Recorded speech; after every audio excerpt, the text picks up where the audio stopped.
بلدة السرمانية بلدة كردية تتبع إداريا لمحافظة حماة، تقع في منطقة السقيلبية.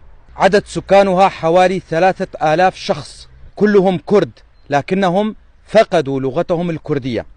معظم سكانها يعمل بالزراعة وتربية المواشي.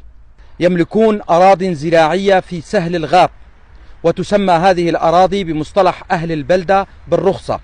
وصلتني هذه المعلومات من أحد أبناء المنطقة الكرد، وأنا ألقيها بصوتي.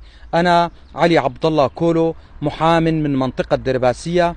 أتمنى كما يتمنى كل الكرد الناطقين بالكردية أن يتعلم أهلنا في بلدة السرمانية لغتهم الكردية، وأن يعلموها لأبنائهم، وأن يسموا أبنائهم بأسام كردية، فلغتنا الكردية هدية من الله كبقية اللغات، وعلينا أن نتعلمها وأن نعلمها لأولادنا. دمتم أهلنا في بلدة السرمانية.